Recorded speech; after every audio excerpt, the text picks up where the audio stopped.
Foz Literária. Desta vez temos o Pedro e Inês, os 650 anos da morte do Pedro.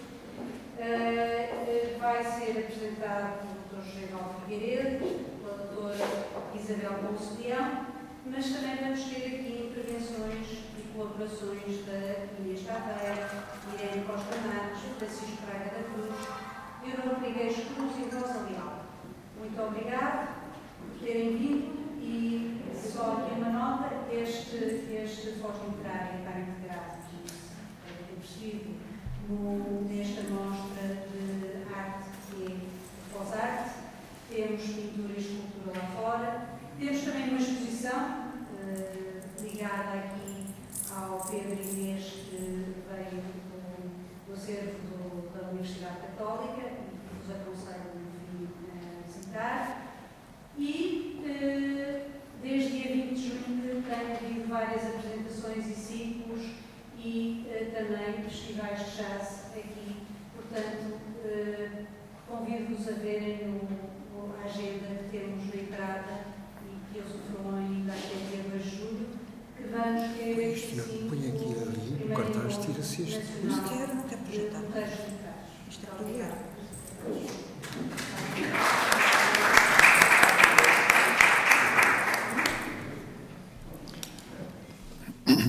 Disseram para eu não falar muito ao microfone, vamos lá ver. Então, boa tarde, sou o Dr. Nuno Ortigão, sou a doutora Maria Lacerda, a doutora Ana Furtado, sou o José Magalhães, do Progresso da Foz, e também meus queridos amigos e amigas que estão aqui presentes, e também os declamadores que vão dizer a doutora Irene Costa Marques, a Leonor Trigueiros, a Inês Taveira e o Francisco Braga da Cruz, e também a doutora Rosa Leal e o doutor Francisco Leal, que nos ajudou muito a fazer este PowerPoint, realmente que, sem o qual não seria possível. Mas também queria agradecer e muito à professora doutora Isabel Ponce de Leão. É costume dizer-se que a autora, a pessoa que vai ser apresentada, não precisa de apresentação. É uma maneira fácil das pessoas se livrarem de grandes atavios na apresentação e etc. Eu, ainda aqui, no domingo passado, desenvolvi aqui uma teoria contra as apresentações, favorecendo cada vez mais a leitura. Quer dizer, em vez de estarmos a apresentar um livro, devemos apresentar, mas favorecer a leitura. Neste caso concreto, a professora doutora Isabel Ponce de Leão realmente dispensa a apresentação. E porquê? Porque tenho a impressão que há pouquíssimas iniciativas que se tenham realizado aqui em que ela não esteja presente. De maneira que, verdadeiramente, o que eu posso dizer é que temos uma grande felicidade de a ter como castelã da Foz. Acho que foi castelã, não é castelhana da Foz, é castelã da Foz. E é exatamente isso. E então vamos dar a palavra e vamos adivinhar através dela o que é que o Pedro e Inês têm para nos dizer. Boa tarde a todos, naturalmente, que às entidades especialmente, mas a todos, porque todos somos amigos.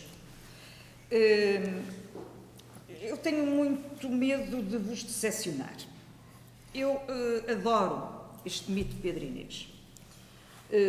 Sei o episódio neste caso dos Lusíadas de cor, ainda sou capaz de verter uma lágrima quando o leio, conheço praticamente toda a literatura e também as artes do mito inesiano, mas às vezes é preciso desconstruí-lo. E eu hoje decidi desconstruir este mito. Ou seja, eu decidi basear isto que vos vou dizer nas adivinhas de Pedro e Inês de Agostina Bessa Luís. Eu acho que 650 anos depois do Pedro morrer, se calhar, ele ia estar de acordo connosco, porque as próprias personagens mudam com o tempo e com as circunstâncias. E se calhar o Pedro era capaz de cair nele e achar que era isso mesmo. Bom, de maneira que estava-vos eu a falar do mito e depois eu acabo dizendo que é o mito antigo, é dele que gosto. gosto daquelas lágrimas, daquele sofrimento por amor. Aliás, isto de certa maneira é um arquétipo, não é? Temos a Píramo e Tisbe, Romeu e Julieta, etc. Amores contrariados dão morte. Portanto, isto é uma coisa que nós já conhecemos, mas gostamos imenso. No nosso temperamento português gosta destas coisas. Agora, pensar o mito é uma coisa complicada porque nos vamos meter em áreas dos folcloristas, dos antropólogos, dos historiadores, etc., até das religiões e dos sociólogos. É claro que eu estou aqui na qualidade de estudiosa da literatura e, vá lá, também da interação entre a literatura e as outras artes. E, portanto, cabe-me, antes de tudo, ver quais são os esquemas que eu considero aqui essenciais para estruturar, digamos assim, as diversas versões literárias que há deste mito e que tanto foram estudadas por Eliade, por Lévi-Strauss, etc., etc. Temos que dar um privilégio, naturalmente, à literatura e às artes, porque elas são uns reservatórios que prolongam estes mitos no tempo. E nós não nos podemos esquecer deles. A tradição oral é muito boa, está bem, mas é através da literatura e da arte que estas histórias chegam até nós. Eu estou-me a deter, desculpem, nesta parte um bocado área, nestas cogitações, que é para não cair propriamente num processo tautológico. Vamos avançar para o mito que aqui nos ocupa, mas ver de que maneira é que ele, à luz do século XX, pode ser desconstruído. Eu acho que é um mito que, sem dúvida nenhuma, que já pertence ao mundo moderno. Porque toda a gente lhe pega e são inúmeras as teses de doutoramento que há sobre os amores de Pedro Inês. E há sempre uma novidade. Há sempre mais qualquer coisa a dizer. Portanto, ele foi criado, vá lá, ou recriado, se quiserem, no século XIV, mas é no século XX e XXI que ele vai recuperar um protagonismo muito grande, talvez por via de uma onda historicista que nós estamos a viver neste momento. Nunca, como até hoje, o romance histórico foi tão divulgado e tão fértil. Naturalmente que há para aí meia centena de escritores portugueses e estrangeiros que trataram este mito de forma canónica. A Cristina Bessa Luís desconstrói completamente isto e diz coisas neste género. Vou-vos ler uma passagem. Todos nós conhecemos a Quinta das Lágrimas e é um sítio onde entramos cheios de respeito e tal, e vamos ver ao Fonte dos Amores. Quem não conhecia às vezes fica um bocado decepcionado porque aquilo não é assim tão bonito como se conta lá na Castro, ou nos Lusíadas, ou no próprio da Rainha Morta de Monterlin. Mas ninguém diz o que diz a Cristina, a certa altura neste livro Adivinhas de Pedro Inês. Fui há muitos anos à Quinta das Lágrimas, que está num vale sem horizontes. A moradia era decepcionante. Quando se nos ensinava nas aulas de História o episódio Inês de Castro, sobressaíam as figuras denegridas de Pacheco e Coelho. Ora, tanto Coelhos como Pachecos eram do melhor que Portugal tinha. E eu penso que ela aqui se está a referir ao quadro de Columbano. Porque quando o Columbano pinta a Inês a pedir ao rei que a livre de morrer a ela e aos filhos, o Pacheco e o Coelho estão, quase que não se vêem, estão com umas cores muito escuras. Ora bem, diz a Inês, isso não é nada disso, porque eles eram das melhores, diz a Inês, não, diz a Agostina, eram das melhores famílias que por aí havia. E ela continua a defender que o Portugal do século, estou a lê-la, 13 e 14, foi teatro de conjuração poética e demoníaca, cujo ponto mais alto se situa no caso de Pedro Inês. Ponto mais alto desse demonismo é o caso de Pedro Inês. No fundo, ela acaba por dizer que fizeram do drama inesiano uma imitação profana da liturgia das mártires romanas. E continua dizendo: a morte de Inês foi um ato que descobriu a personalidade de base do português, de facto menos sentimental do que se julga. Resta uma pergunta a fazer: por que teve Inês, na sua maturidade, um intuito tão manifesto de ser rainha? A ambição resulta da felicidade ignorada, possivelmente ela nunca amou Pedro. E a sua vontade de poder era uma forma de suspirar. O infante compreendeu talvez isso, porque, e o Zé tem aqui umas imagens todo contente, e eu vou-lhe já dar cabo das imagens. O infante coroou-a, atenção, mas com uma coroa de pedra. E ainda que o monumento fosse executado segundo as regras da piedade litúrgica, fica uma dúvida, quer dizer, pôr uma coroa de pedra em cima da rainha é um pavor mais ou menos obscuro. Estou-vos a veicular a opinião de Agostina Bessa Luís, não é? Aliás, este livro é muito engraçado porque o próprio aparato paratextual gera controvérsia, porque lá aparece a palavra romance, primeiro. E depois, nas badanas do livro, naquela parte do lado, lê-se o seguinte: não se trata de um romance, nem de uma biografia ou de um pretexto de autonomia em vista de uma cultura. É uma obra de investigação, mas fora das indicações imperativas sobre a maneira de conduzir um estudo deste teor. Sobretudo, o que interessa a Agostina Bessa Luís é compreender a dependência em que se encontram as decisões da vontade humana frente à soberania da razão momentânea ditada pelos grupos dominantes e pela natureza regressiva de todas as coisas. Portanto, vejam que esta obra tem um teor paradoxal, porque tanto tão depressa se diz ficção, como se diz trabalho de investigação. De qualquer maneira, o trabalho que ela se propõe fazer não tem nada a ver com o trabalho de investigação que foi feito pelos historiadores. Ela vai aos documentos, ela consulta-os, ela tenta adivinhar, ela quer reeditar uma outra realidade, não é?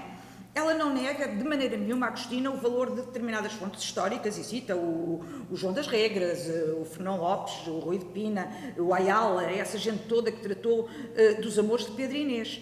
Mas o que ela propõe é uma outra leitura, quer dizer, uma reinterpretação, digamos assim, uma forma crítica de ver a história que esclareça as várias faces desta verdade, porque mesmo que nós acabemos por cotejar aquelas versões mais canónicas, sabemos perfeitamente que há pequenas diferenças entre elas, embora se mantenha o essencial, o que já de si faz com que a pessoa se desconfie.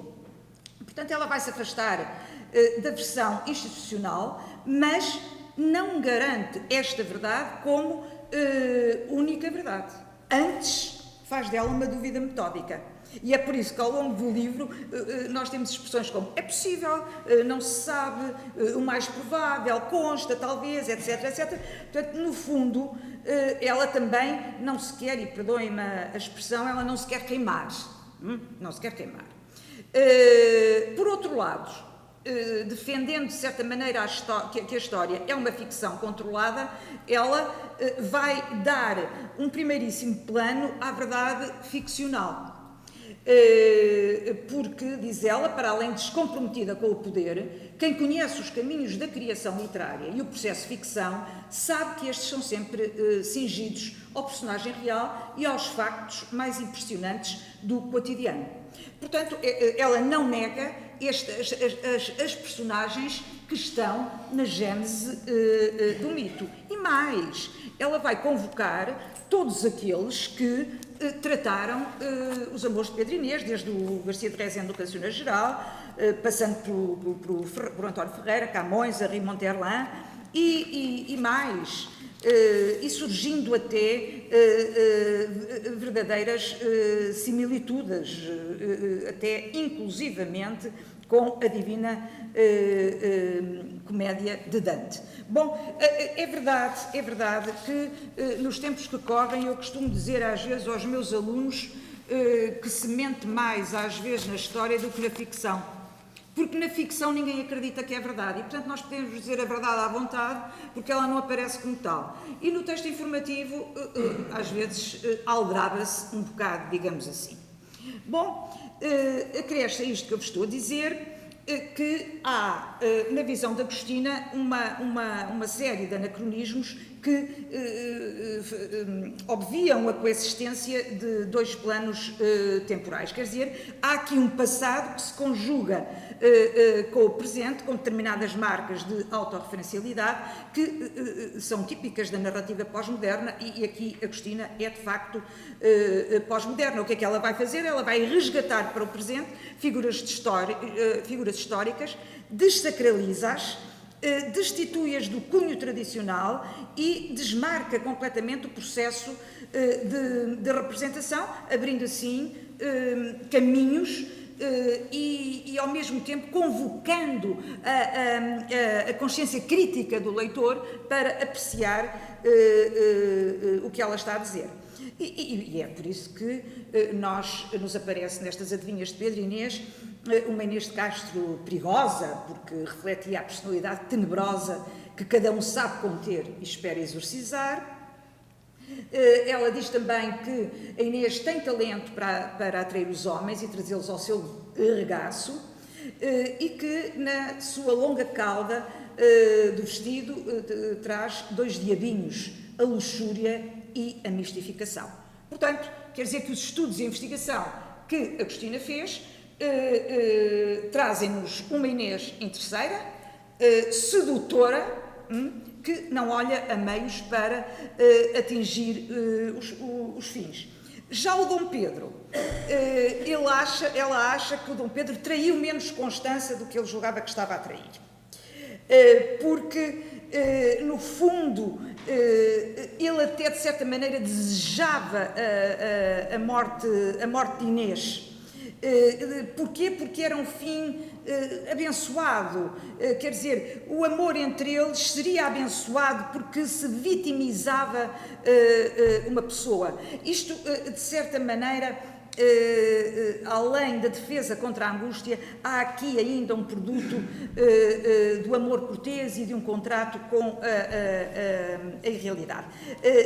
Agostina, como nós sabemos, faz do amor um fenómeno herético, porque, quer dizer, não é bem recebido, nem é tolerado, é uma força que não tem resistências e que se vai revogando, podemos dizer, a si mesmo.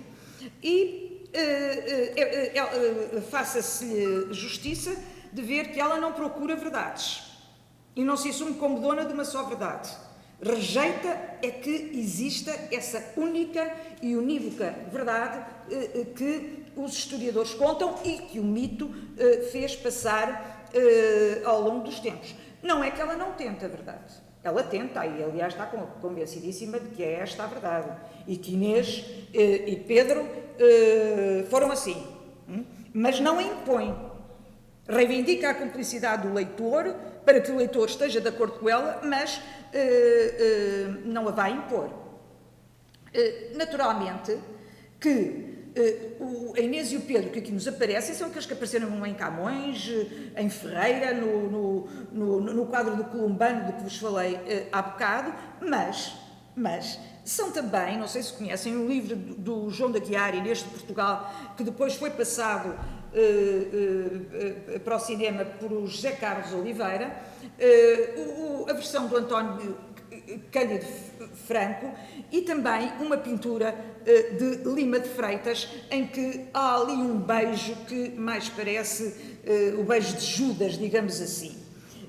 Portanto, o que é que acontece? É que ela vai pegar o caso do João Aguiar, também faz de Inês uma interesseira, com os irmãos todos lá a manipular no sentido de